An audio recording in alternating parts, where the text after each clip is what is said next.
Fellas, ladies, you looking for lotions? You looking for beard oils? But unfortunately, everything you get from mainstream got chemicals in it and it's probably killing you? No problem, we got you. Go check out my people from Top to Bottom Hair and Skincare. That's Top to Bottom Hair and Skincare. www.top2bottom, BOTTU, the U is for unique, M.com. Tell them I sent you.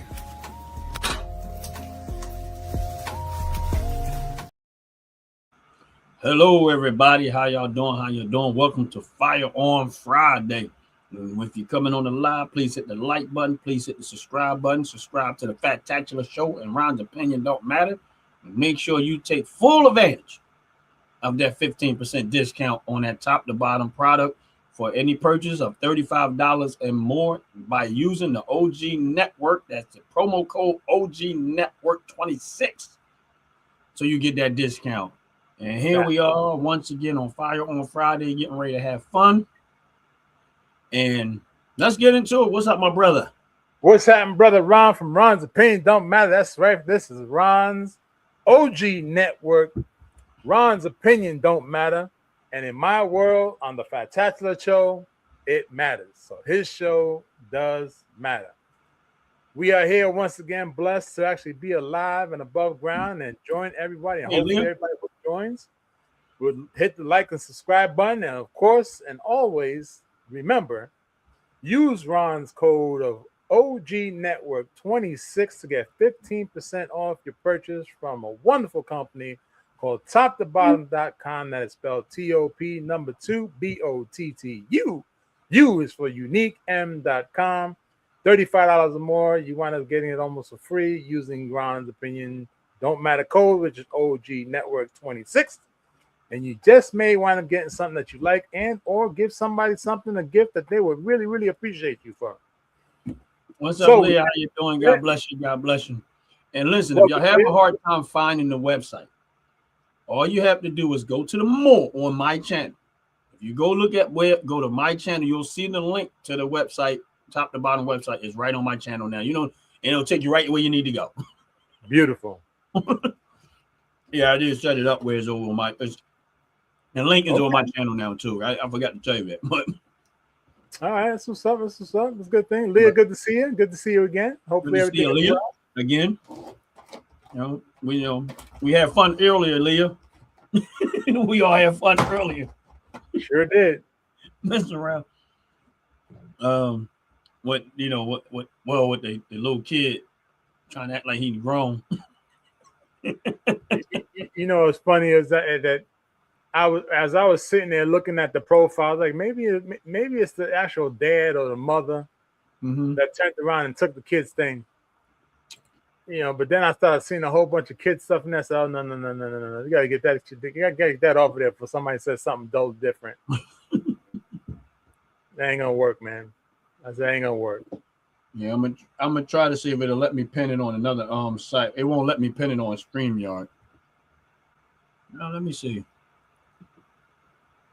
I'm surprised it should be able to. I don't think it'll let me. Yeah, it won't let me pin it on StreamYard.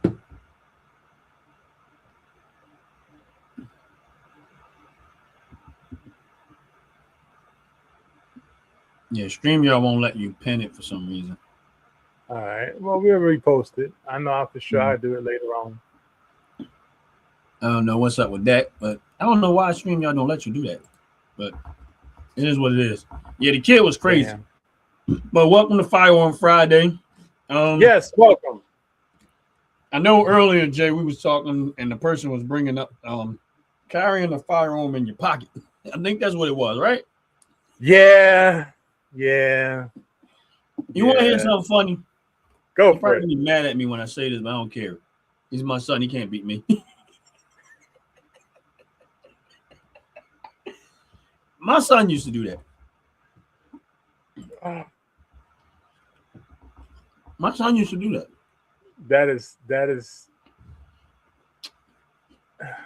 That has to be the most stupid way to carry a firearm. Stupid. And I always say to him, I said, why do you have your firearm in your pocket? Now, backtrack a little bit. if you're a person that carry firearms, it can be very uncomfortable. Very. Right.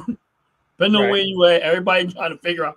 I think that's the one thing that when you first started carrying firearms, you're trying to figure out a comfortable way to keep it with you. Yeah. And that's why I wanted to get into it, because I just thought about, like when I used to try to carry it, and when you're a rookie at it and you really don't know nobody. And I'm thinking about when I was a rookie and I really didn't know nobody. My first firearm was at Ruger American, which is not a small firearm.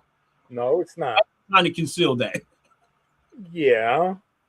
So, of course, it ended up turning into I had to find me another firearm.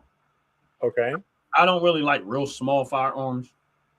But I ended up having to look for something more concealed carry, something a little smaller, a little more compact. And that's how I ended up with that Smith & Wesson. But again, some people carry in the back, which I just don't understand that one. I don't understand that one either. Putting it in your pocket.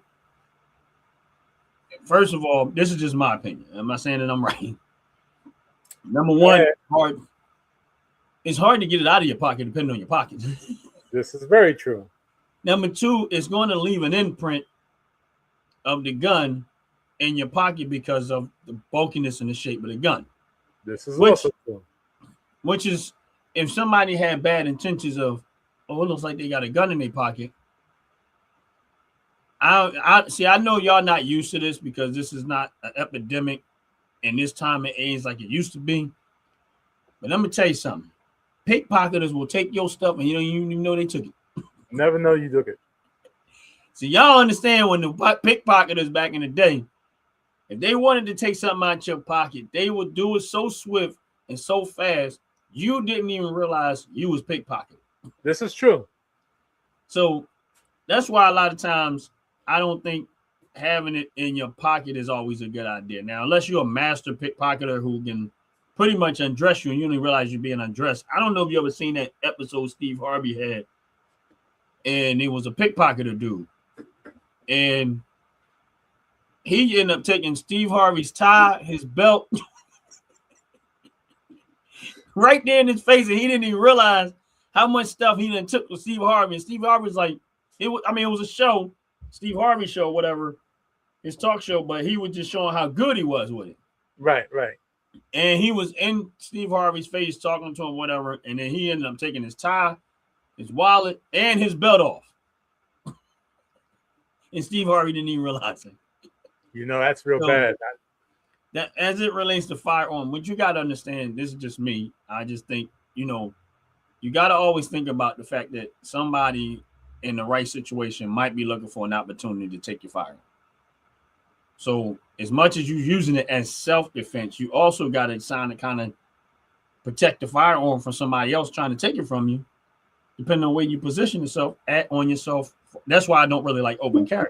Although I agree with it constitutional wise, I just don't particularly agree with it personally wise. But go ahead, bro. Well, I want to piggyback off a couple of things you said there, but I'm going to focus on one thing mainly. The fact that you have a firearm inside your pocket, you're not able to draw that weapon the right way. Now, there is a caveat to that.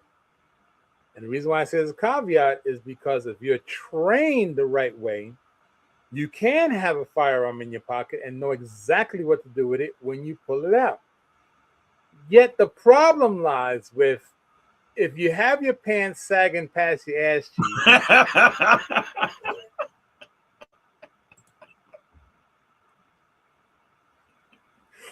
or your pants are so damn tight that it's squeezing your butt cheeks together to squeeze that your fart can't even get out, there's a heavy chance that you're not even going, no matter how much training you got, you're not going to get that pistol out of your pocket. That's funny. Right? Now, I did a little investigation, as my great comedian Doug Heffernan would say, investigation. They do have pocket holsters for smaller pistols.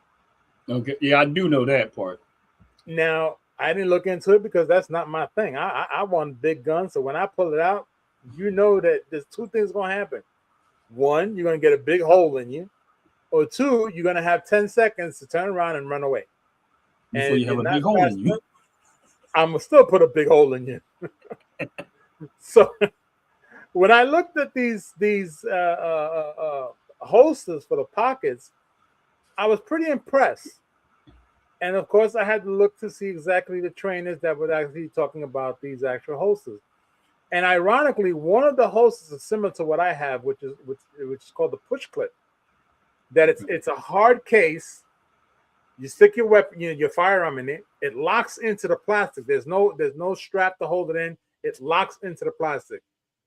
If you happen to draw, and your case is still stuck on, there's a push button action that if you push on it, it releases the whole casing of your firearm. So you still have your firearm in your hand, but the case is flown off, which is pretty cool because mine does that. And they actually make it that it fits inside your pocket. And matter of fact, if you like, I think I have it to show it to you. Oh, yeah, that's cool. That's cool. Let me see if I can get this thing here. Oh, okay. Yep.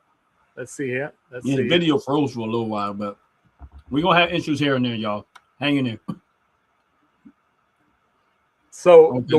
the one I have is this one in the middle for my toy, right? Of course, I want mine to sit on the inside of my band. I don't like it on the outside. There's, of course, OWB and IWB, in band, out band. That's what it is all about. But now, I want you guys to listen to what this guy specifically says about this, right? A quick listen. I'm going to only play it for a minute. Options. Now, I carry. No, you good. So honestly, I like them both. I recommend them both. This right here is your Vetter pocket locker holster. I carry this 55 to 60 hours during a work week, every work week. And like I said, it's on my shield, but I love it. And the one thing I did make a mistake when I first started pocket carrying, and I ordered with a flat claw and no push-off tab. It is worth it for the push-off tab, and I'm going to explain why. So the flat claw just sticks out.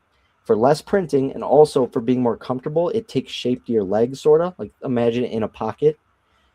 This claw is really nice. That hooks onto the inside of your pants, shapes to your body, and then also you have a backup way, just in case, because it is Kydex, it has more retention, just in case it doesn't fully come off, you got that push-off tab. Now, the way I run things is I always push off every time. I always push off, and then the claw will do the rest, right? So when you push, that claw is now so loose, it can stay on the firearm, but the second you draw, it's going to hit your pocket, and it releases. As long as you train, you will have no issues with it. Absolutely love the pocket locker. And on top of that, I can speak of durability. I fell off a 6-foot ladder with my FN 503 in my pocket onto my handgun. And all it did was leave a massive bruise in my thigh. Nothing happened to the holster. Nothing happened to my handgun. So literally, I just got hurt from literally falling off a ladder. And that's a whole different story. Not necessarily my fault. But anyways, next one is the Hog Holster Stash Holster. This is a really cool design because it allows it to be a little bit more sleek and smaller of a surface area than the pocket locker, but it also has no claw. So I do like the double option because it almost guarantees a perfect draw every time.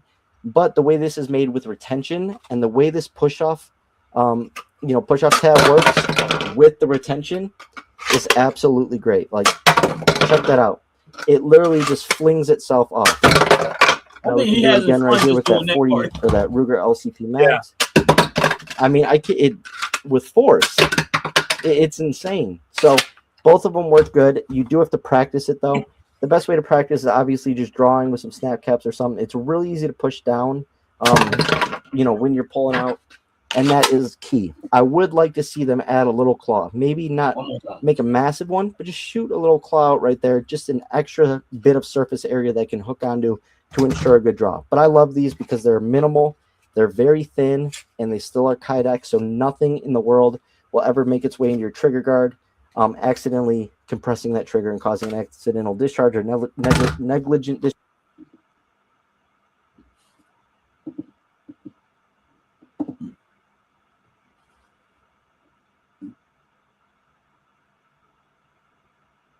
I guess the video froze. No, I stopped it. Oh, okay. Yeah, I don't.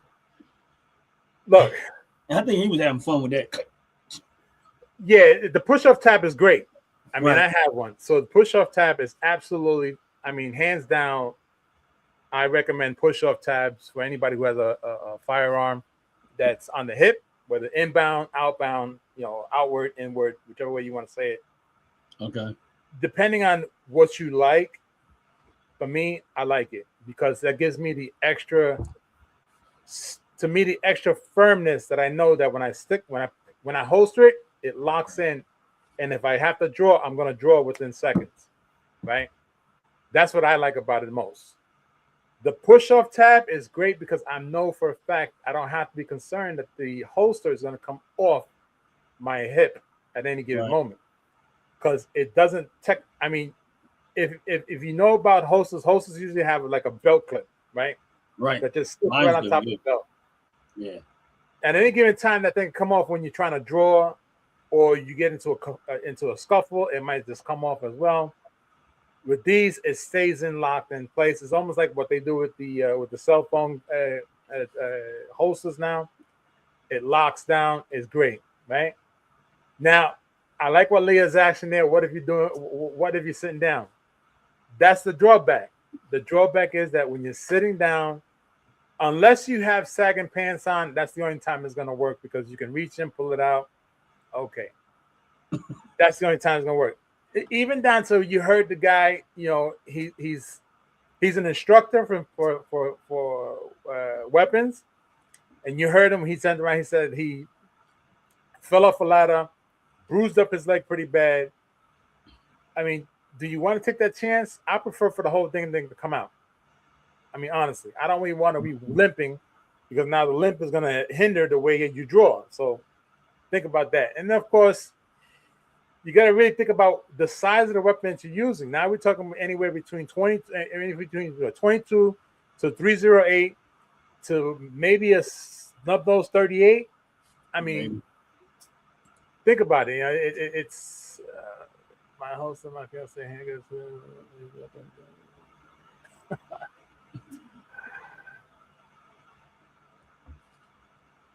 What kind of holster was it? I mean, I don't know. Well, let's look at a couple of things there. What kind of holster? What kind of weapon? What kind of pistol? Was it a revolver or was it an automatic? Then the next major question is, how big is he? Is he a small frame guy, 100 pounds soaking wet, or is he like me, 300 pounds, fat guy, round? Think about that. I hate holsters. I hate them. I have them, but I hate them. I don't They're like too damn uncomfortable.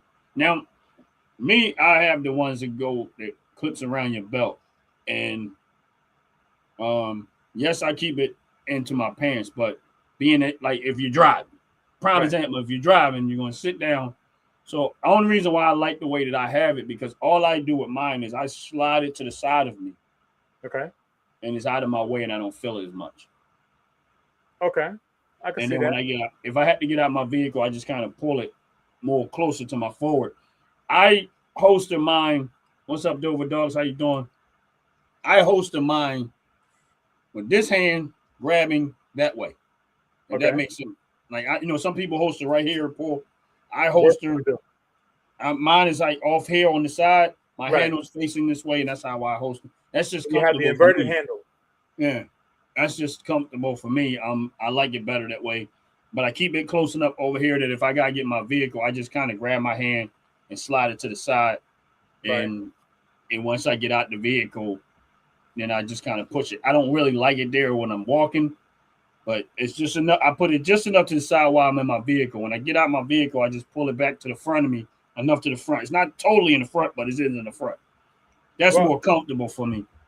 That's the interesting thing. It comes back to comfortability when you're actually carrying your firearm when you're driving. So like me, I'm not able to have it directly in front of my belly button. My stomach, my stomach will fall over it, and it'll start to hurt my stomach. Right. I can't do that. Right. Some women that think they can do that, I mean, if they had kids and they got what's called a fupa, it's gonna sit on top of their fupa and it's gonna pinch their skin constantly. So the front and the belly is not gonna work either, right? So driving hold, please, Islam, be home soon. Okay, I don't know what that is. Maybe she was texting somebody and it came up on the screen to say. Right. Now, always to me, I believe left and right side, or even under your shoulder. I mean, under your armpits is best place to have it when you're driving. If you're constantly driving, from experience, okay, let me try it this way. Go ahead. If you are a ride share driver, even as they say you're not supposed to carry it, the laws have become a little bit more looser with that. So just think about the way you're sitting, Ron, and you're driving your car. You would prefer to have it under your right underarm. Yeah. Someone sitting behind you, right? Yeah. That's common sense. Yeah. But you don't want it to be shown. You want to make sure that it hugs your body.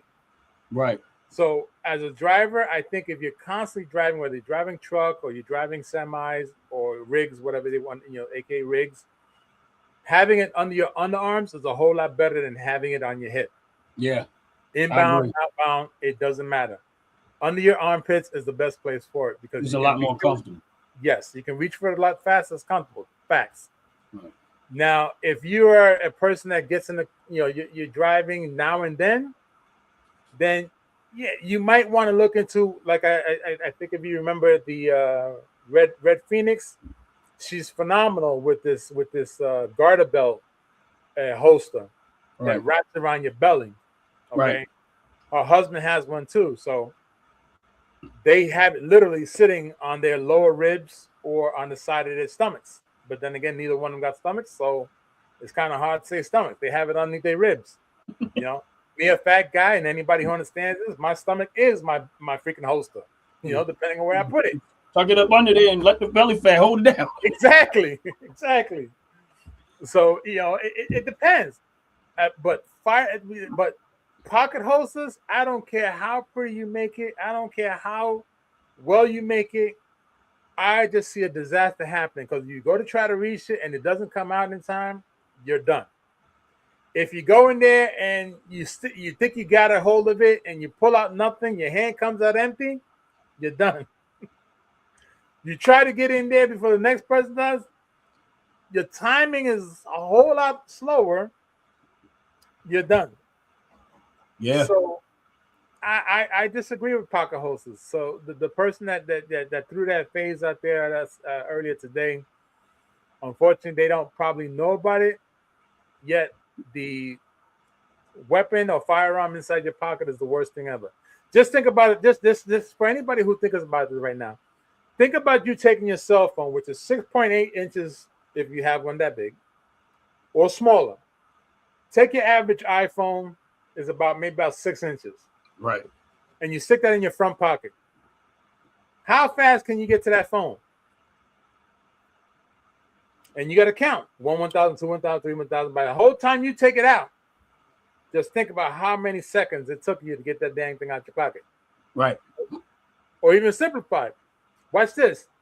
It's raining heavily, and you forgot your umbrella, and you're running from the front door of your car to the front door of your house. What's up, Mike? Mike, what's up? Thanks for joining. Thanks for stopping on and by.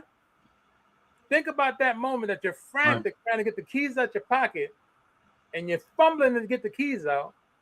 So think about the same thing. You have your firearm inside your pocket.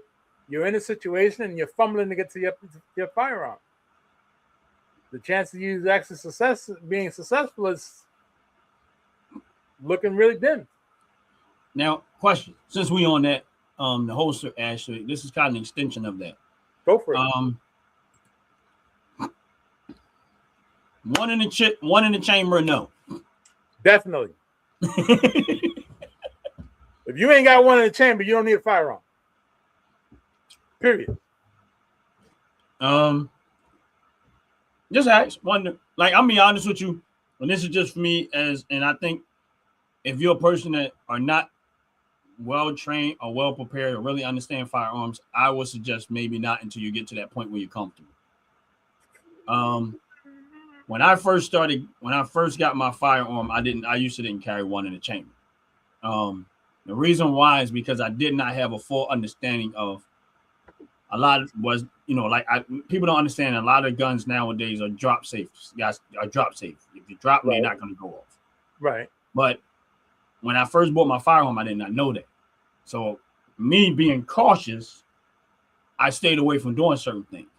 Once I got more comfortable with handling the firearm, understanding the functionalities of it, then I understood more. And it was, okay, yeah. Because in a self-defense situation, that extra step, you don't want to have to do. Right. So I agree with, my point is, I agree with you. You should have one in the chamber. Right. But for somebody who's not 100% familiar or comfortable, until you get to that point, I personally would probably say maybe not.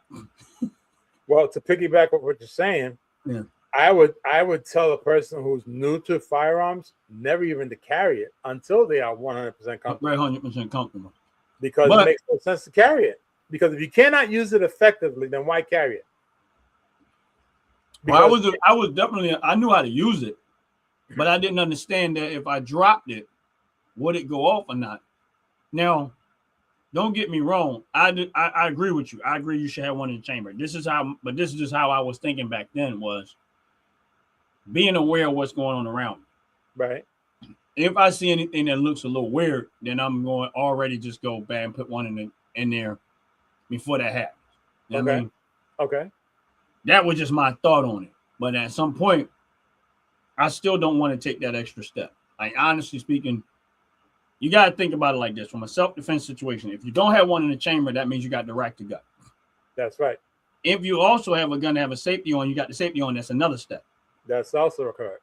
And that ain't got nothing to do with the fact that you still got to draw the gun to it and point it in the position in which you might have to actually use it. This is also correct. Right. So those are 3 steps. 1, 2, 3. And it don't mean you're going to do them that fast. This is also very, very true. Right. So if I have bad intentions, right, and let's say I'm 10 feet away from you, I'm already there. I'm there in less than 3 seconds. Right. I'm up on you in 3 seconds. Right. You're not going to have 3 seconds to do that. Right. Even though I'm not a young man, I'm telling you that you're not going to have those 3 seconds. Whoever had bad intentions, if they close enough, they're on you already before you even get to that 3 steps. Well, this is true. Right. This is true. That is why it comes to a very strong thing to fully understand the weapon or gun that you have purchased, the firearm you purchased, and get very familiar, because it is an extension of you. Yep. So like me with my firearm, my thumb is already, the moment I'm pulling it out, I'm already releasing that safety. By the time I'm pulling out, I'm cocking it. Whether it's on my hip that I'm cocking it as I'm coming out, because I come out. What's up, Mark? How you doing? And that's how I'm ready. If I have to chamber it in front of you, it's a problem. I'm not giving you the opportunity to show you that I'm doing this. All you're going to see is me come out and I'm ready. Right. Because the first thing is, you never pull up that barrel unless you're ready to let that thing go. Exactly. You ain't ready, don't point at anything you ain't ready to shoot. Exactly. So I'm going to pull out, or rather unholster. Right. Trigger, safety, all in one motion. Right. So, and unfortunately, many people don't think like that. Yeah, exactly. And here's the thing. That's why understanding your firearm, if you have a firearm, understand your firearm, the fire functionalities of it, and practice, draw practice. All of those things are factors that hopefully you never had to use it, but you should have some practice. The thing that I do like about the Smith & Wesson one that I have is that indicator that's on the top of it. Okay. Because the indicator on the top of the Smith & Wesson one that I have, it lets you know that there's one in the chamber or not, because there's a little piece that sticks up. And I think you might even have the same firearms, so you might know what I'm talking about. I know. It has a little piece that if it's one in the chamber, it'll stick up. Yep. So it lets you know, even by hand feel, if you just happen to feel it, like you know there's one already in the chamber. Right. If you like me, a lot depending on where I'm at, I always have to pop my clip out, clear out my gun, depending on where I'm at and what's going on around me. Like if I'm home or something like that, and I know are like kids around, and I'm like, okay, I got to dismantle stuff or whatever. But keeping that's the reason why I actually liked that gun, because it was like I already know just by feeling it. Oh yeah, by psychologically I still have one in the chamber. Right. You know what I'm saying? I agree with it. I agree with having one in the chamber. I just some people don't because they're not comfortable with it. Now it depends on the circumstances. Like depending on where I'm at. If I feel like I'm in a threat, definitely if I feel like I'm in a situation where it's more likely things could happen. Right. And then but then there's sometimes like, let's say I'm at an event and I do have my stuff with me, but it's, family members, kids and stuff like that. Sometimes I will like spin off somewhere and take it out the chamber and put it there because I'm around a lot of kids and stuff, and a lot going on, kids walking up, touching you and hey, oh, that's right. So sometimes I will switch it up because of that reason, but it's rare. Okay, let me answer this question because you said something interesting there. Now we both can agree. I believe we both agree to having one in the chamber. Yeah. So, what do you believe? Do you believe you should have a full mag or one in the mag? Full mag.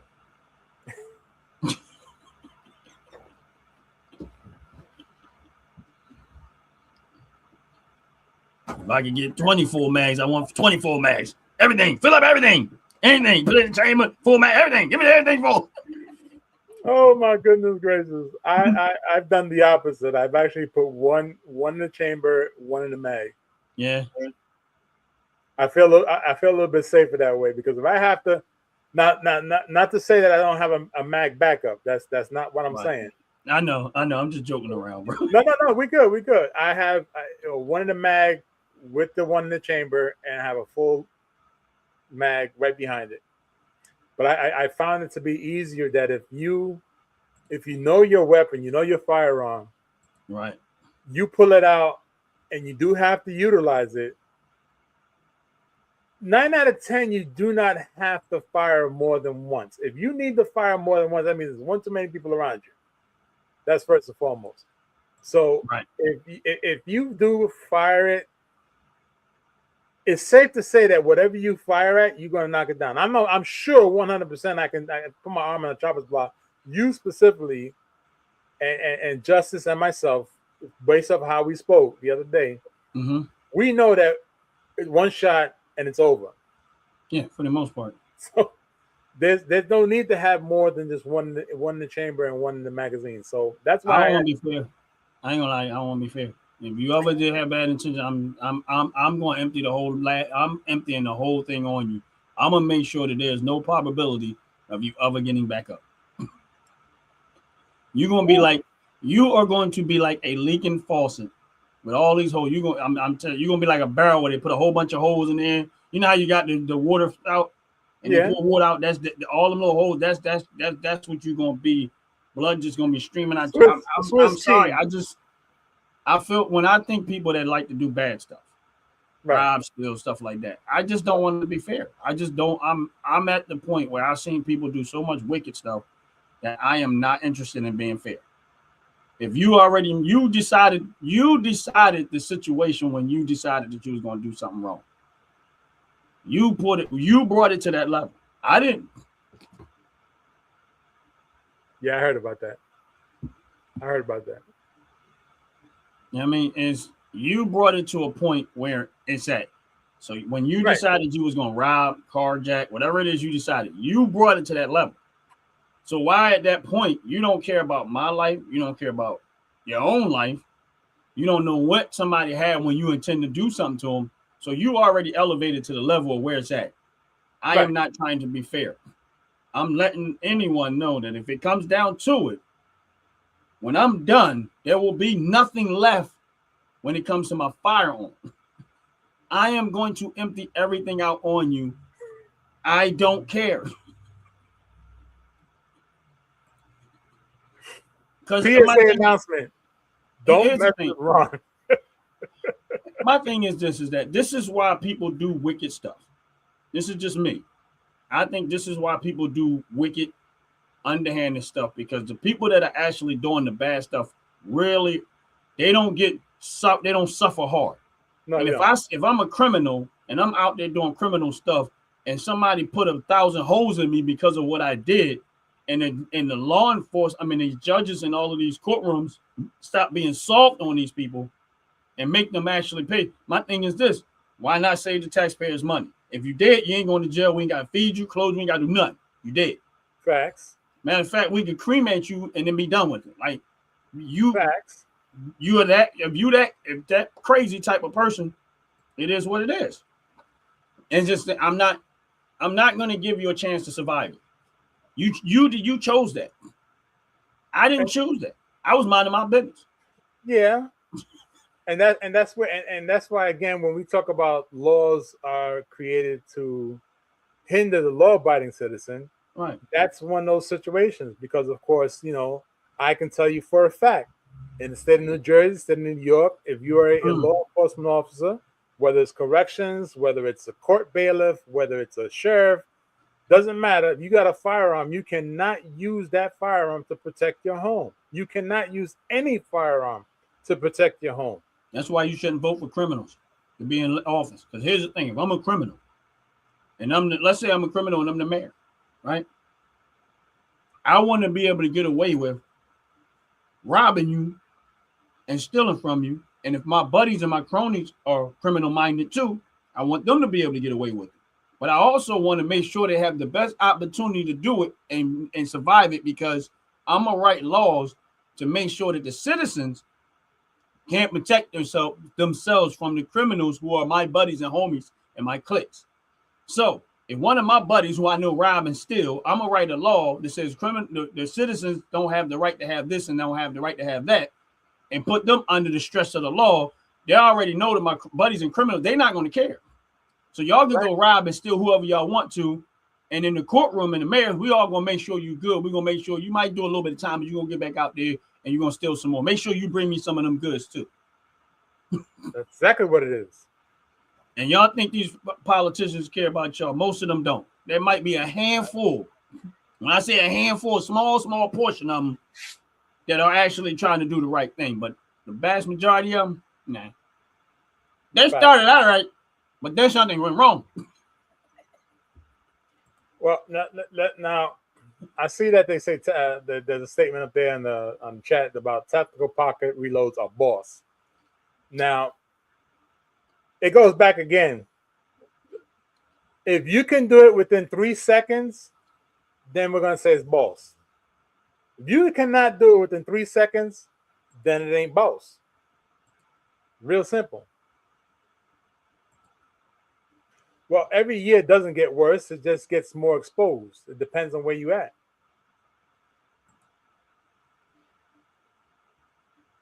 Why does it matter? Every year it gets worse. When you say it gets worse, what gets worse?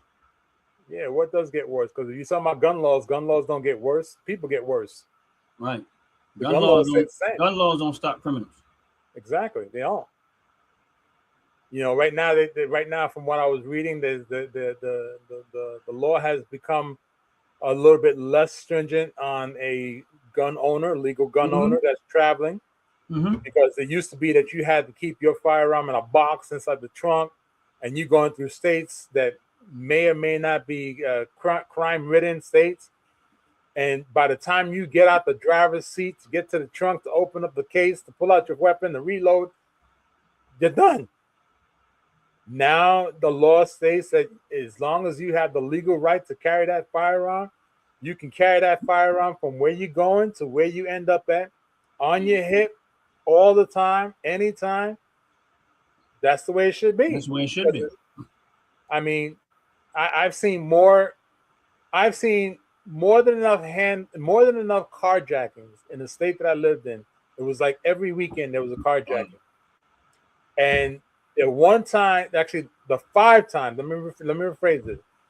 The 5 specific times that I know of were involving police officers getting carjacked because they didn't know that the driver was a cop. If the police officer did not have his firearm on his and her hip, they would have been done. Wow. They would have been unalive. But they got so much slack, they got suspended. And I'm not talking about for a week or two. They got suspended for some good ass time without pay for shooting the criminal and not even unaliving them. So it's ridiculous in a lot of states. A lot of states are ridiculous. If you give up your car, do you keep your life? Well, no. My thing is this: if someone decides to carjack you with a firearm, they already have intentions of taking your life. I'm going to say 50-50. Here's the thing. I'm not trying to figure out whether they are or not. If you already decided that this is what I mean by that.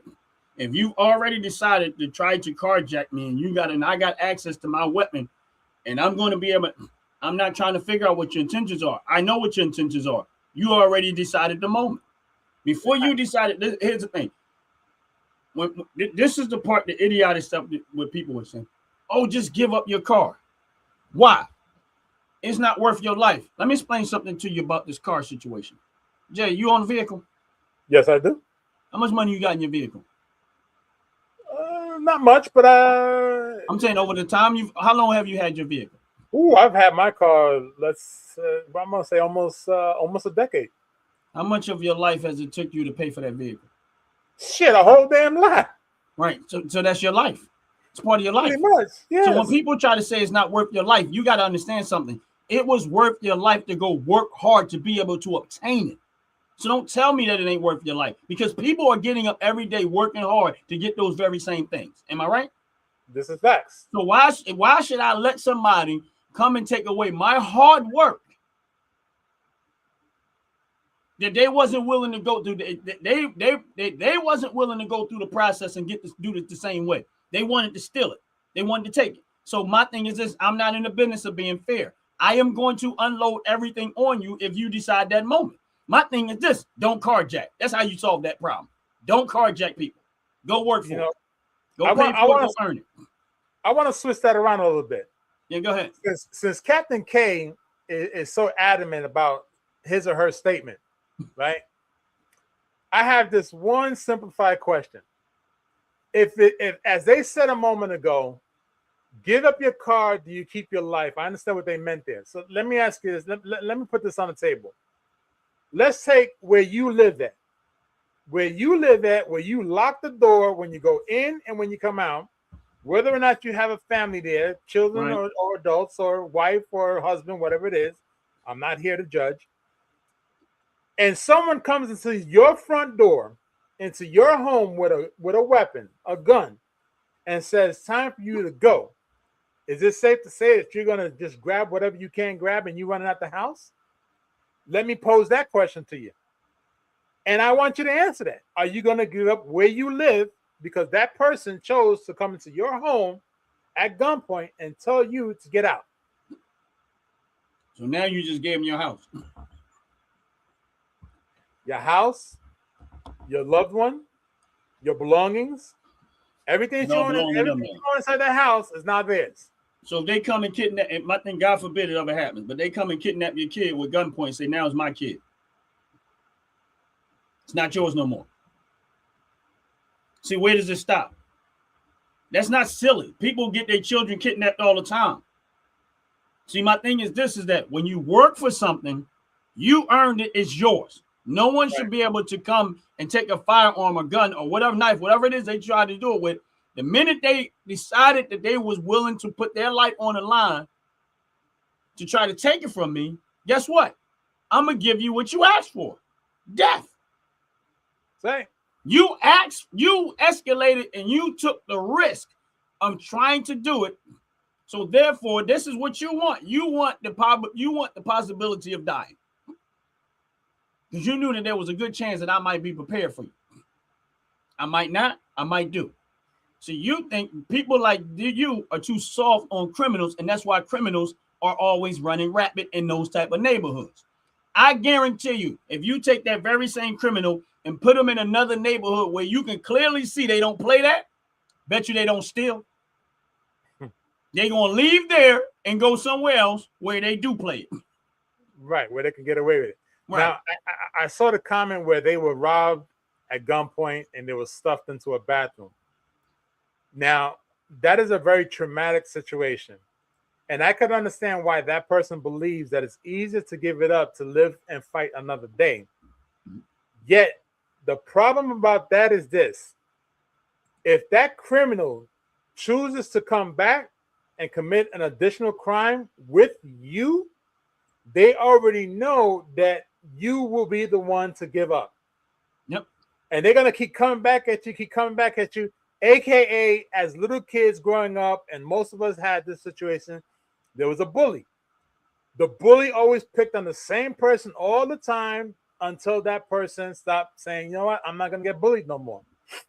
So the moment that you allowed that person to rob you and stick you in the bathroom, now whether the law got involved and they apprehended that person and they were incarcerated, the incarceration time does not actually hinder them from coming back out and looking for you and doing it again. Yep. So you have to ask your question, how far is it that you're going to go being bullied? But that's what you're doing. My thing Exactly. is this. Nothing stops a criminal more than a threat. You're not getting a threat from me. Right. Here's my point. This is what you understand about that. And this is where people don't talk about, and I'm going to get into what Leah's saying too, because she's absolutely right about it. But this is what people don't talk about. If, let's say, for sake of conversation, Jay decides he's going to rob Ron, right? Now, Jay has a knife. He says, you know what, Ron, give me all your money, but he ain't really up on me close, but he's there. Let's say I get a chance to pull it and rack it. I didn't shoot Jay, but the minute I start to pull that gun out and he's not close enough, what do you think Jay's response is going to be when he see that firearm go?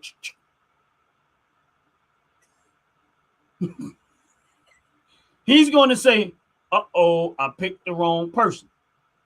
Right. Now, does that mean I have to shoot Jay to stop him? Probably not. Why?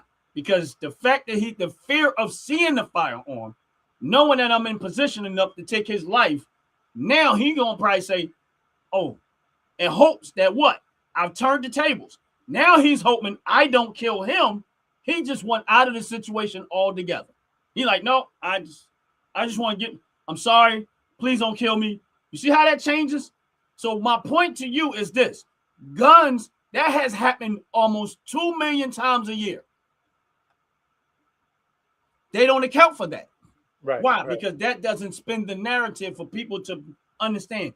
Guns have prevented and saved more lives by far more than people used to take them. This is true. That Now, I know for a fact. But go ahead. Let me jump in there real quick. Captain K, we're not against you either. Please understand that. Because in this society we live, there's this funny thing that's called agree to disagree. Right? Right.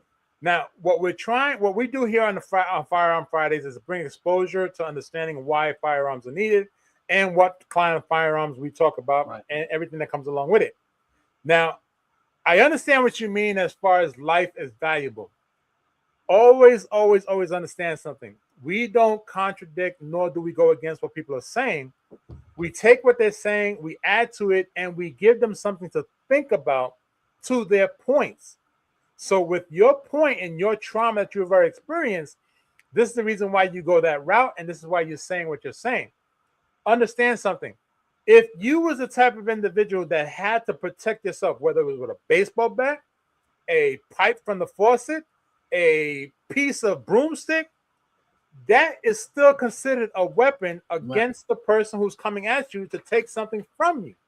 Right. So try to understand that concept. Even as we're talking about firearms and weapons and guns, everything in your home is a weapon. So when you have to defend your home against someone who wants to take from you just because they want to, that's the concept you have to think about. Yeah, your life still could be taken from a broomstick, because if the broomstick breaks and it pierces your chest, guess what?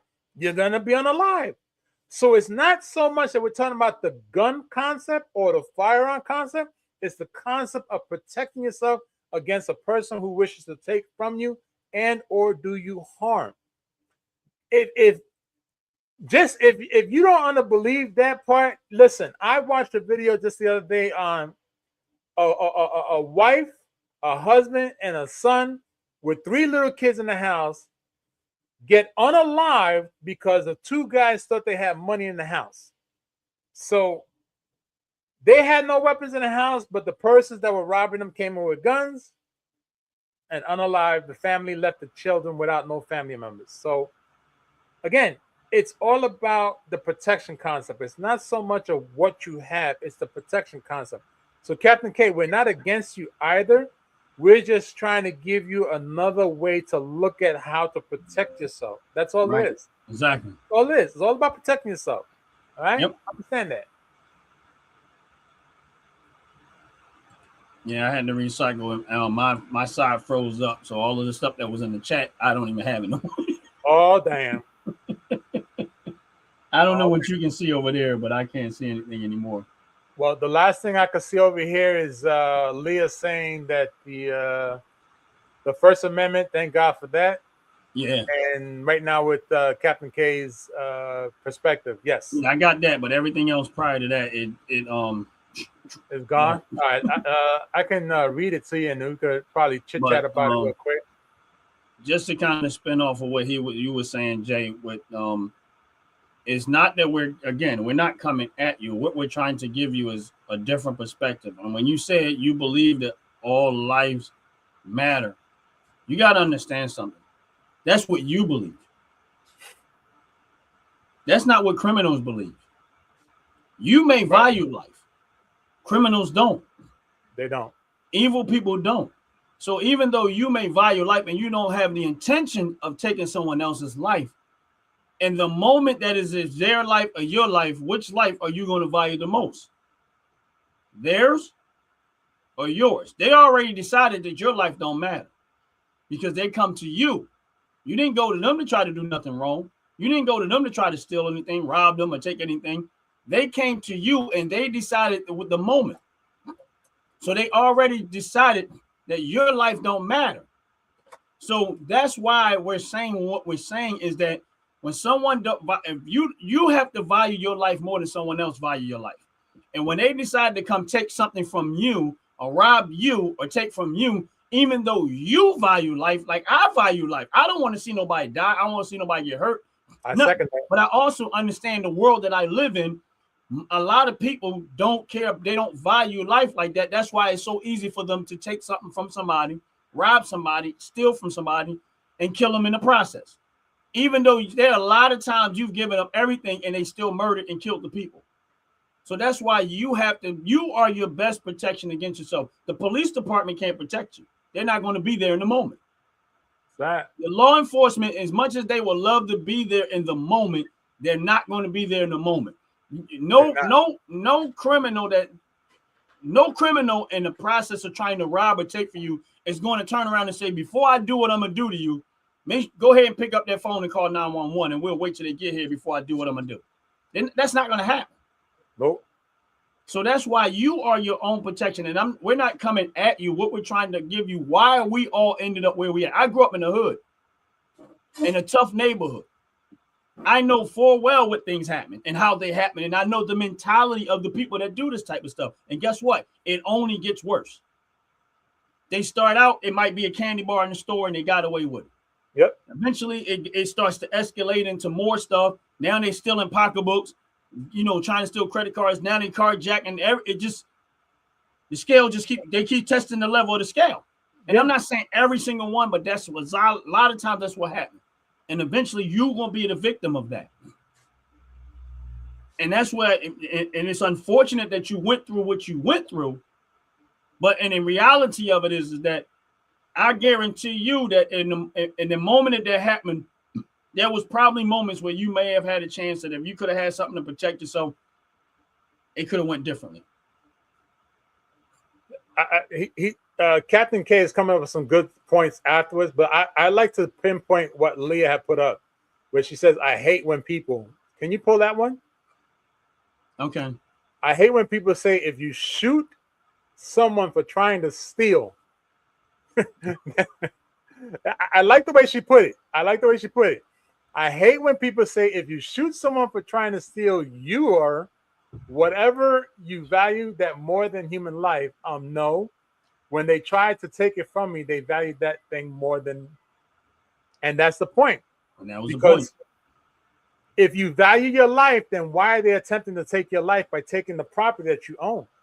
Right. Because their intention is there. Their intention is if you fight back, they are forced to take your life. So therefore, you have to take their life before they take yours. Because if life is more valuable, then it's necessary to do that. And if we go back to many, many moons ago, there was this thing that's called stoning, right? You caught stealing, you got stoned. There's a reason for that, right? So let's try to understand that. He said no. He said times are. He said no. Times are hard. He has mouths to feed. Hold on, Ron. I got to get in that one. Let me get in that one. So the person that robbed you at gunpoint said to you, had the decency, because I'm gonna play devil's advocate here, had the decency to say, I have mouth to feed and times are hard. That is just telling you I'm a bully and I'm gonna take your little chump change. I'm gonna take your lunch money, and every time I see you, I'm gonna keep taking your lunch money. Because if that person had mouths to feed, they will not be trying to unalive another person at gunpoint. Because they already knew that the gun was going to intimidate you to give up whatever you have. Now, if you would have had a gun, and let's just say that gun was empty, there's a good chance that you would now hinder the family that he's trying to feed from being fed anyway. So this is why we say that the intention of a person that comes with malintent does not really care about what's happening in the background. They don't care what's happening. They're only living in that moment right there. They don't care about nothing else. That's the bottom line. Because they were concerned about feeding their mouths of the children or the people they were concerned about. They would have done what 90% of people are doing, which is shoplifting at the local supermarket. That's why shoplifting is such a big thing. So now I'm going to give you a different perspective. Go for it. And this is the perspective I'm going to give you. I'm going to put myself in that situation. I'm the one that someone intends to rob, right? And first of all, don't ever feel sorry for somebody that's doing you like that. That's the number one. Right. Never feel sorry for them. That's real talk. And I'm telling you from a man perspective, never feel sorry for somebody that's doing you wrong. I don't care what the sad story they give you. Because here's where you got to understand something. When they came, let's say I'm new and that situation happened to me, and they tell me something like that. Well, then why you just in the ask, can you sweep my sidewalk for a few dollars? That's right. Wash my car. If I got a lawn outside, why didn't you ask, can you wash my car for a few dollars? That's right. You're going to come in here and rob and take from me. Listen, why you didn't just say, listen, can I have your TV? Because I'm in the struggle. Can I have your TV? Why did they have to brutally put you in the bathroom and do all this other stuff? And now you feeling sorry for the person that did you dirty because they're telling you about, listen, criminals are not stupid. They know how to play on the compassion of people. Yep. And they not telling you that because they want you to feel, they know what they're doing. They're artists at this. This is an art for them. Yep. They don't ever feel sorry for somebody that come to do you dirty and come take what you work hard to get. That is not your job to feel sorry for them. That's why I said, if you decide to do it to me, you already made a decision that my life and the things that I work hard for to provide for myself and my family, you don't care about that. You don't want to go to work. You don't want to earn it, because here's the thing. I have more respect for somebody standing out there with a cup begging for money and not stealing nothing from nobody, asking people to be willing to give them what they have, than I'll ever have for a criminal or a thief. Because a person on the street that don't have those bad intentions and all they out there doing is saying, can you help me out with a few dollars? at least they're not out there robbing and stealing somebody. That's right. Even they need to go to work. Don't get me wrong. I think they should go to work too. But I have more respect for them because they're not knocking people upside their head and trying to take it. They're asking for you to have a little compassion for them and voluntarily give up a little bit of your goods to them. Now, let me get 30 seconds in, Ron. You hit a good point there, and I want to piggyback off your point because I just read something that Captain K put up there. Captain K put up there, it was at a GameStop. I actually quit the job after. So that tells me that Captain K was working at a GameStop. Wow. Got robbed for his own belongings, but the person didn't take the money from the actual store. Those two things. Those two, no, they Captain K put up there, says it was at GameStop. I actually quit the job after. So that tells me that Captain K was the employee at a GameStop that got robbed at gunpoint, stuffed inside the actual bathroom. But did they steal from the company or did they steal from Captain K? I don't know. I'm looking at this last statement that he made.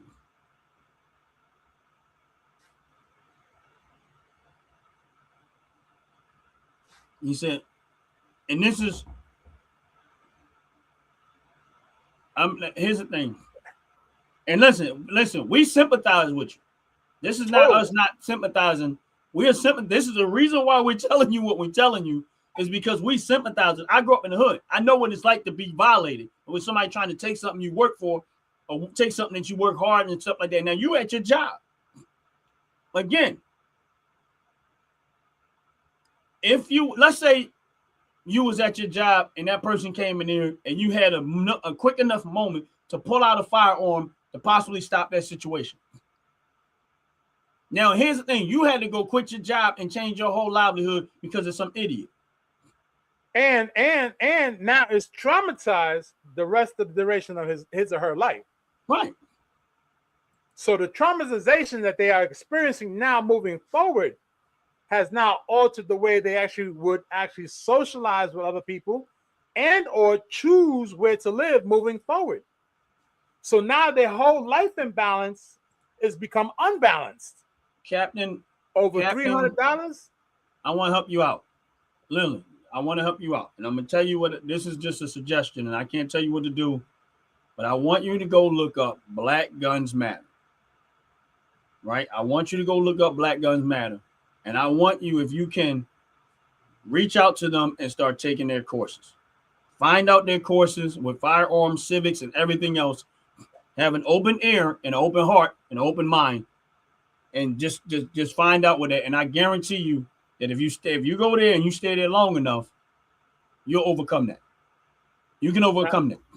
Now let me pick it back off of this another moment. I apologize, Ron, because this is something that's interesting when we're talking about Firearms Fridays. Here's a person that's been traumatized by being robbed. Here's a person that has now restructured their whole life based off of one traumatic situation. On top of that, the most important part is this.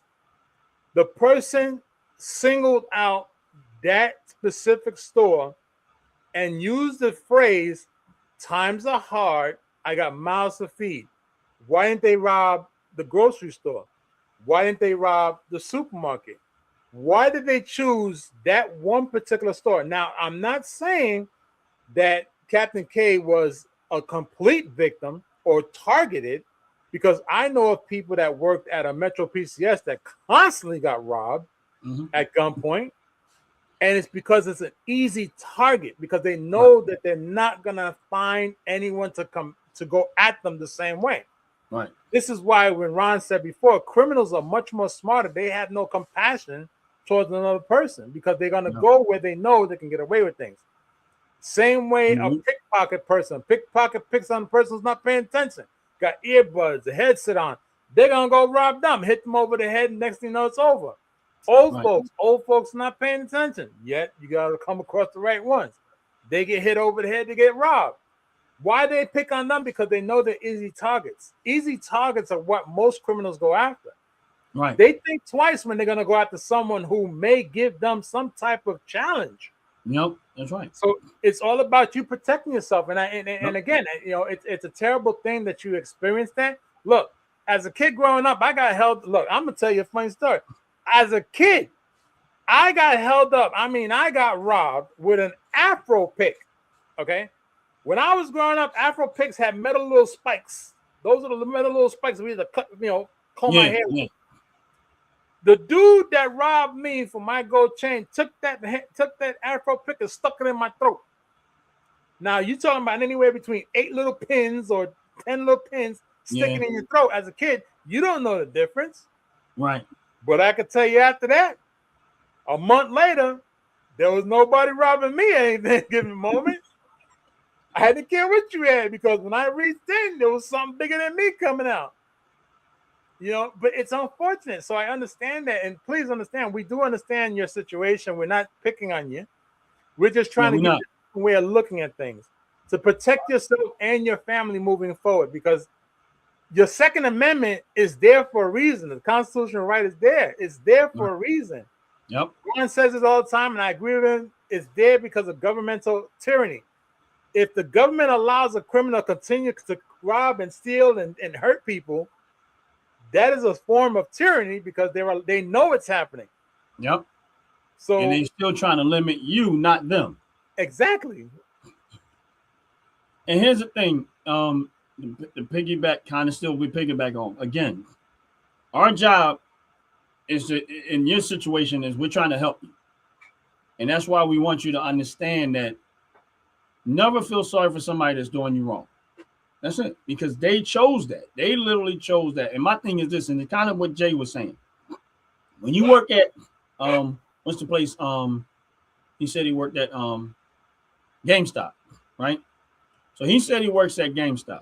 Now, the reason why they more likely pick GameStop, because unlike a supermarket, it's a lot of people. Right. GameStop, right, maybe 1 or 2 people in there at a time. Right. The other thing they probably looked at is where the GameStop was located at. Is it in an area that's kind of off to where everybody else, where everybody can't see? There's a whole lot of factors that criminals look at. And what is the easiest possible target for me to get in and get out and possibly get away with what I'm doing? They planning this. They're not just walking up off the top of their head and do that. My thing is this: is that the reason why I told you go look up Black Guns Matters, because not only does he teach about firearms, he teaches about the Constitution. He teaches about civics. He teaches about health. He teaches about a lot of different things that's going to help you physically and that's going to help you mentally. And that's why I said it will be he has a holistic approach to the firearm situation, not just picking up a gun and shooting it. There's a reason why I said it. I don't have no program like that. He do. He's doing what I would do if I could do it. So that's why I always recommend Black Guns Matter. It's not about black guns, nothing like that. It's just that's the name of the organization.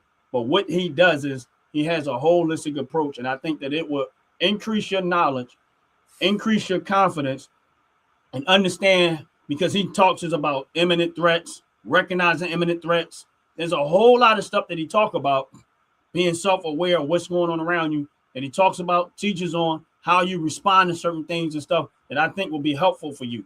And that's just the reason why I say I think you should try to do it, to look them up and look into it. And believe me when I think it will help you a lot. Really do. And I'm sorry that you had to go through that. Like, I'll be honest with you. I'm sorry that you had to go through that.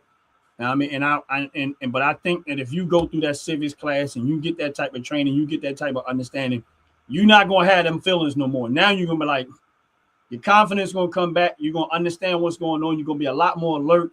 And then you'll probably, not saying 100%, but you'll be able to recognize certain things a lot faster than the average person would. So therefore, you be proactive as opposed to reactive, because you now know how to prepare yourself. Exactly, Leah. You're absolutely right, Leah. Take your power back. Let me get 30 seconds in. Go. We also have to understand one major factor. A firearm, aka a gun, is not the all to end all. Right. That's first and foremost, because a lot of people got this misconception: guns kill people. No, guns don't kill people. If people kill people, okay, and people that have guns sometimes have them for the wrong reasons. Right. And it's unfortunate that you went through one of those situations that they have it for the wrong reason. Right. Now, this is why in many states and now within the constitutional law and the federal government, there's a lot of reversing behind gun ownership. Right. Because of situations like this. Because if we look at it medically, let's understand something. Captain K now has a trauma that would most likely run the duration of their life. Even if they was to do the opposite, let's hypothetically say that Captain K was that person like ourselves, Ron, yourself, myself, that does carry a firearm and unalive that person. That's still a trauma that they have to walk through life knowing that they unalive the person. It's not good. Yet, the bottom line is being a gun owner is learning how to defuse the situation before you need to actually draw your weapon. Yeah. Because 9 out of 10, the moment you draw, the next step is to unalive the person who's attempting to do some wrong. Right. That's why if you noticed before in the segment, Ron was pointing his hand downward. And we said it before, if you have a firearm, the firearm rule is you never unholster it and have the barrel facing anything other than the ground. Because the moment it faces the object you're looking at, it is to take that object down.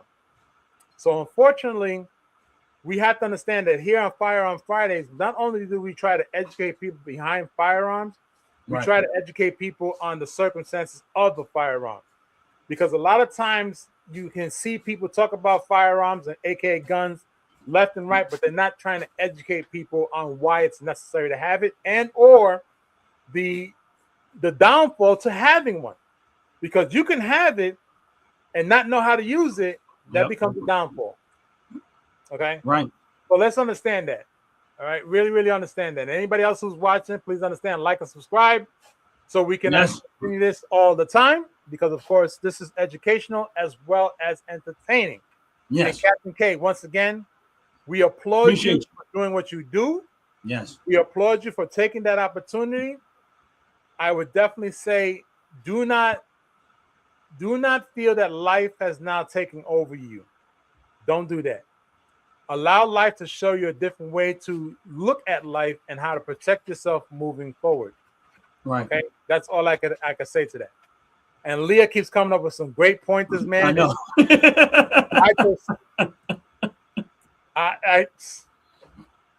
Trauma. Yeah. She hit me with that word, traumatized. Leah was in there like this. She was like the gambler that just keep hitting 7. Yes. Yes. And listen, I agree with you, Leah. I appreciate you sharing your story because you didn't have to share that story. True.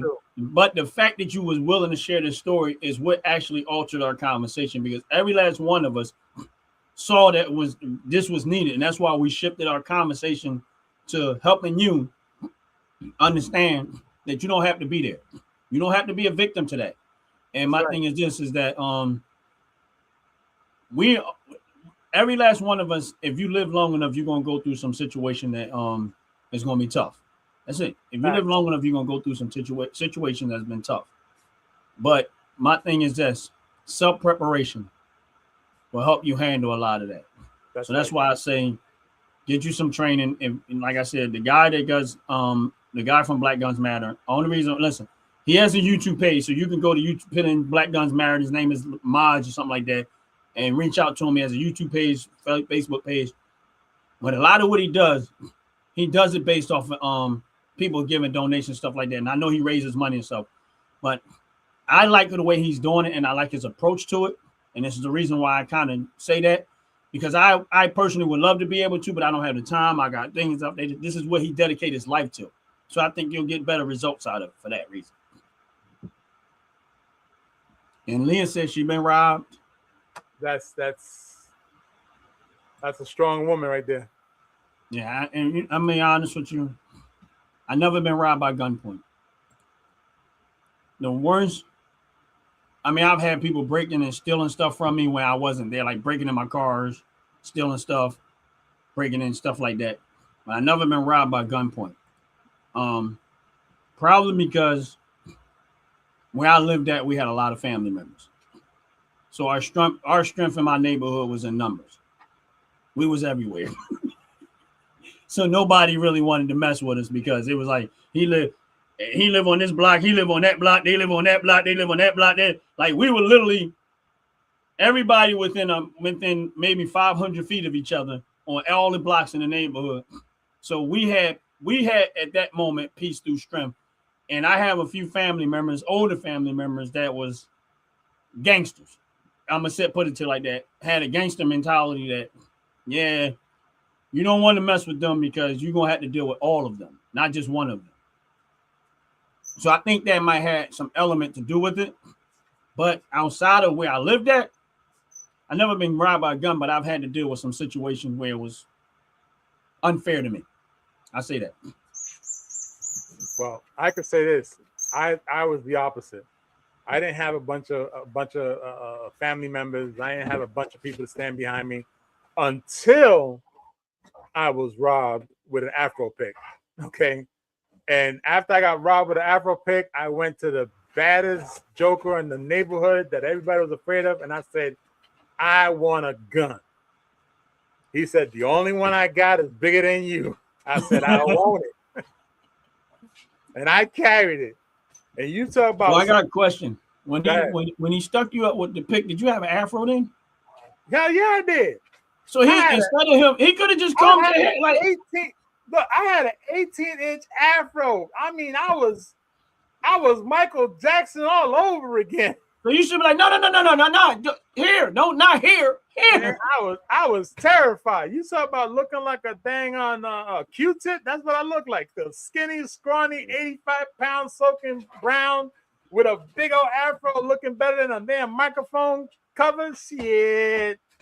Yeah, but after that, yeah, that's a sad story. I never want to hear people like that. But my thing is this: that's why I'm like, I'm into self preparation, man. And you never know what's gonna happen. You never know. You never know. You just never know. I mean, I'm glad you're alive, Jay. But I'm telling you, that is funny as I don't know what in my head. All I keep thinking about is somebody walking. The reason why I asked you if you have Afro, I'm like, all you had to do was just not take it from here and go here. Like somebody walked up to me with a pick. I'm thinking they're about to comb my hair. Maybe it's out of places. And it was me. It was two other kids from the block, myself and my niece inside an elevator in the building that I lived in, and the two other kids lived down the block. So my niece and I and two other kids were in the elevator with the guy that robbed me. And he robbed me because I was the tallest one out of all of them. Now, and I had the gold chain on my neck. And but there is a gun moment. I was actually in the vehicle when it was me. I was in the back seat of the van, but it was me, Anthony, Ant like the Buck, and actually his wife when she was alive. And I was in the back seat of the vehicle. And this is how ignorant people can be. And I might have told y'all this story before. We pull up at a stop sign, and there's two guys coming across the street, but they're walking like extremely slow, trying to be smart. Red sign. Right? So we all sitting there. Now I'm in the back seat of the van. It's a minivan, so they can't really see me. They can see Anthony and they can see his wife. Right. So he's staring at them, but he's walking across there to be smart. He's doing this to be smart. He's doing like we stopped at the stop sign because they was crossing the street. We just sitting there waiting, but they're going real slow. He's trying to provoke something. Right. So Anthony, I'm just sitting there looking at him like, okay, like whatever. As he gets to the middle of the street, he's trying to provoke Anthony and them to say something or something like that. And he noticed that they was looking at him while he looking at them. And what did he do? He flashed the gun like this, like what? That's what now he don't know who's in the back seat of that car. He have no idea. Idiot. Now, again, so that's why I mean by sometimes people are so rude and so ignorant, they don't care about what they're doing. Now, he gets out the street, we pull off, and we go.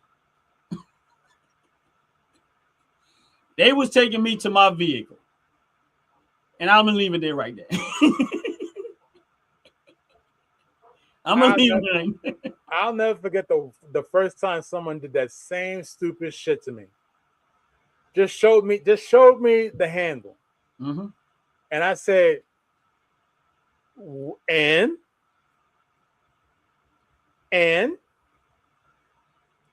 what do you think that's gonna do to me? And they're like, well, I'm gonna use it, and I said, okay, well, I did the same thing. I lifted up my shirt, but when you saw the curvature of mine, of course, it was a much fatter handle. So anybody who knew about guns, the fatter the handle, the bigger the barrel. And all I saw was eyes go wide. And I said, now it comes down to who's going to draw first. Well, you know But what? I can tell you this. I'm going to finish that story. I'm going to finish skinny. this story. Because it really isn't that turn serious. sideways. It really ain't that. I'm going to tell you what ended up happening. Now, I don't know if you ever heard, but like my friends back in the day, they used to call me Ronbo. Yeah, I remember that one. Right. I remember that story. So this was a Ronbo moment. So Anthony and them dropped me off. They going their way. They got to go where they got to go. I get in my truck, and I know this person don't know who I am because he couldn't see me in the back seat of my vehicle. Right. So I pulled my truck up, and I drive past where he was at. And I went to look to see where I drove past where he at. I am staking this fool out the whole time, watching all their movements, right? Right. And I noticed that he kept going into this wherever they was at. They was on the corner, but there's like an alleyway not that far from it. He kept going into this alleyway, and then he would come out. I said, "Oh, he's selling drugs." So I go to the other end of the block, and I slip down the alleyway, right? Because I know he's coming in this alleyway at some point. I said, I just got to be patient.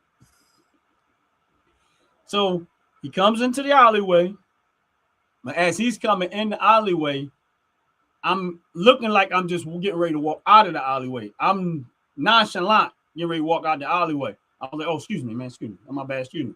He goes around me. As he goes around me, I hook him, take it out, because I already know where it's at. Yeah. Take it out. I already know where it's at. And Lord and behold, imagine getting beat by your own gun. And that's the mistake a lot of them wait a do. minute. And now you don't have it no more because it ain't yours. That's no right. more. That's right. Now you took it off him. Right. So my thing is this: you never know. And here's the thing. Like I said, one note thinking like my thing is this: that's a lesson learned. You don't know when you go do something for somebody, you don't know what's going on. He didn't know I was in the backseat of that van. He didn't even know my face. He don't even know why I did what I did because I never said anything. That's right. Grabbed him, put him to sleep, took his gun, slapped him a few times, and he was gone. Why? Because you need to learn how to listen. I wouldn't have never known you had a gun if you would have never showed your gun. So you already showed your hand. Right, exactly. And I was a young woman. I didn't have no firearms myself. I was just mad. And see, that's the funny thing, because as we grow up, I think also depending on where you grow up and how you grow up is what actually makes you a little bit more knowledgeable when it comes to owning a firearm. Right. And why. I said this in one of our other segments where I knew people who got into law enforcement because they were bullied a lot of times in their life. Right. And the sense of having a firearm on their hip and legally owning one gave them a sense of power, which is the wrong thing to do, because that's the person who's unstable and will unalive a person with that firearm for no reason whatsoever. So that's dangerous. And the same token and vice versa, a person that has a firearm that does want to do harm and wants to continue doing harm with the firearm and not get in trouble with it because the law allows them to keep getting away with it. Because one of the biggest things that I realized, and I'm talking about understanding law in more than 12 states that I visited. How is it possible that a person can stand in a courtroom and apologize for unaliving a person and do the bare minimum of time where they're still allowed to come back on the streets even though they took a person's life? That is the part where it comes back to how government tyranny, quoting you, John, right, government tyranny works. Because if you take a person's life and you turn around and openly say, it was a mistake, I did wrong, I apologize, I'm apologetic, blah, blah, blah, drop a couple of tears, and then you're back out in the street in 10 years versus the entire duration of your life. Right. Those are the laws that are created to hinder the law-abiding citizen, because of course now you still put that person that's the victim in a traumatic situation, and that person that committed the crime is back on the street to do it again to someone else. Yep. And they're just going to keep doing it over and over and over again. So when we talk about laws, it is a there it goes again. Here she goes again. Hitting again. No. Look, I'm going to switch the subject real quick. And I like how she said, then carried by 6. It depends on the style of revolver that you're carrying that has 6. I'm just going to say it like that. You could be judged by 12, but my 6, there's no carrying. It's burned. I just don't, like I said, you know what I mean? If you know, and like she said, if you sit in a courtroom and there's 12 people judging whether you guilty or not, as opposed to 6 people hauling you away in a casket because you thought, people listen, people don't care about what they do. Criminals don't care. Right. That's why you call them criminals. And people were nice, we wouldn't need prisons. If people was behaved, we wouldn't be calling them criminals, and we wouldn't have prisons and places to store them at until they get there. My thing is this: we have become too soft on criminals, way too soft.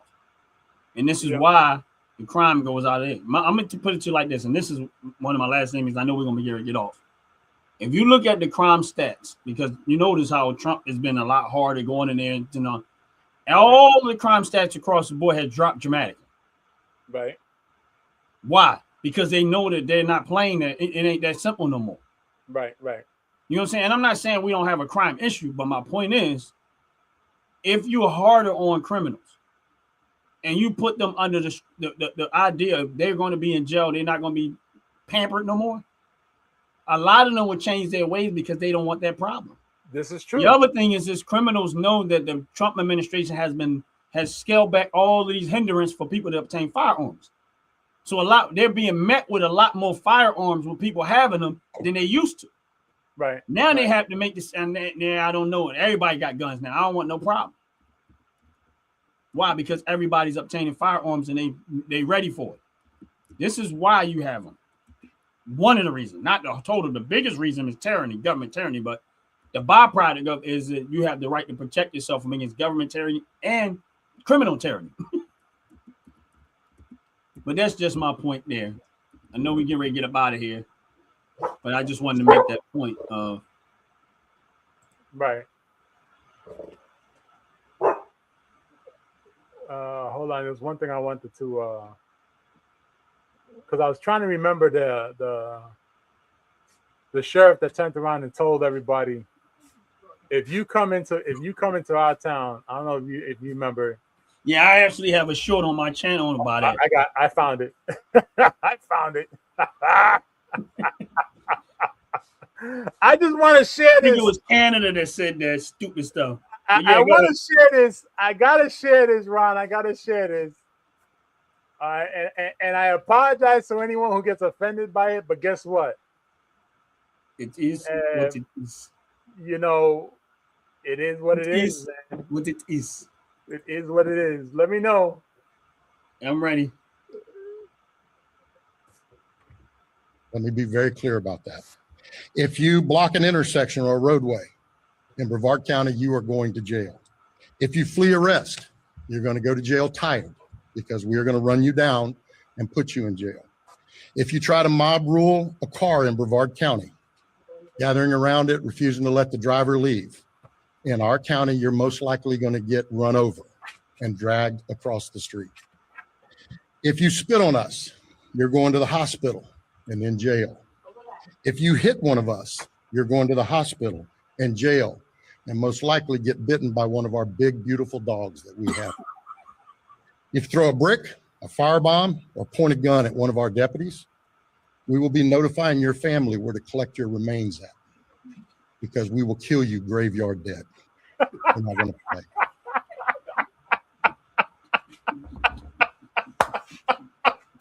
That last statement, man. Look, we're gonna kill you graveyard dead. Graveyard dead. Period. That's how you. That is what criminals supposed to be faced with. Exactly. People with bad intentions, that's how you got to treat them. You can't be nice to them because they not nice.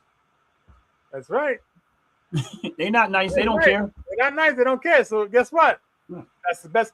That's the best way to confront them. Now anybody watching this live, you got to like, follow, subscribe, and share to Ron's Opinion Don't Matter and the Fantastic Show. Yes. For you to understand why we do what we do, because we just don't talk.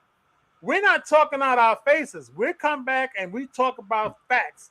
You just heard the sheriff in Florida say, "You point a gun, we're gonna shoot you dead, graveyard dead." Right. So why is that? Because criminals do not care. They don't have respect. Nope. So if the sheriff, and he's still sheriff, he's still a sheriff in Florida, they have not removed him. Because why? Because they know you don't go to Florida and mess around. There's a lot of states like that. You go down to specific states where open carry and carry is a legitimate reason, and you do some foolishness like that, it's only right to do what you got to do. Yep. And that's a beautiful thing because, again, you got to understand, a person that wants to take from another human being has no care for you whatsoever. Nope. Their intent is to either unalive you or traumatize you for the rest of your life. And do not feel sorry for them. Don't feel sorry. Never feel sorry for somebody who has bad intentions. Listen, that's right. If that person that came into GameStop was really in that type of situation, why did they decide to rob it as opposed to asking, "Do you have any applications I can fill out?" Because they didn't want to work. Because they didn't want to work. So they just, meaning that they decided that. So never feel sorry for somebody to have that and do bad intentions. And let before we get off, I gotta say this one thing. I really gotta say this. I meant to say it before, I almost forgot. Because you had touched it and I forgot to piggyback off it. If anyone on this live or you're even watching a replay, I want you to reach out to me and tell me that you can dial 911 and have police at your apartment, your home, your address within 3 minutes because of the situation. I want you to tell me where that happens, because I can tell you right now, there's not a law enforcement department right now that can get anywhere in less than 3 minutes. Nope. It takes a minute for you to tell the operator what's going on, because they ask the question, where it's happening, what you need emergency for, do you need EMS, anybody hurt? By the time all these questions are over, the person that has malintent to do to you has already done did it. Yeah. And my thing is just and understand this, and I'm gonna close my ass. Thank you, I'm gonna close with this. Understand this. Where you only have seconds. Seconds matter. Police will be there in minutes. Listen to what I'm trying to tell you. It will take the police minutes to get to you when you only have seconds. That's right. You get what I'm saying? And that's the one thing you have to take into consideration. If it takes the police average of 3 to 6 minutes, and that's 3 minutes is rare, extremely rare. I don't think I've ever had anybody. But if someone comes to rob or do something harm to you, you only have seconds. Having a firearm and being capable of using it within those seconds could be the deciding factor, rather you live or die. I'm not saying it's going to work 100%, but it could be the deciding factor, rather you live or die in that moment. The police is probably as much as they would love to be there before stuff happened and be able to predict it before it happened and stop it before it happens. That's not reality. The reality of it is that in that moment, you only got seconds. That's right. And the seconds mean you have to figure it out within seconds, and you have to be quick within seconds to decide how you're going to handle the situation. Yep. And that's why being trained and understanding the firearm and knowing how to use it, knife, gun, whatever weapon is, being efficient with it as much as possible, that's just being self-prepared for whenever something happens and you're in the moment. Yep. And that's the point that I'm trying to make. You're only going to have seconds when it takes the police minutes. And that's piggybacking off of what Jay said. It will take the minutes to get to you when you only have seconds to decide you might not make it through this situation. Right. And that's what I'm done. I'm not even going to say any more than that other than we get ready to close out. Thank you, Kat, for joining. Thank you for telling us your story. Yeah. Thank you, Kat. We appreciate you. Appreciate it. It was a great. You made the show. Different. Kat, you made the show. You made the show. Absolutely. Yes. Anybody else watching, always remember, utilize OG Network 26 for your 15% off purchase at top to bottom, which is www.top number 2 Yes. BOTTU for unique m.com. Of your $35 purchase, you get 15% off using the code OG Network 26. You might Yes. find a candle that you want. You may find some fragrances you need.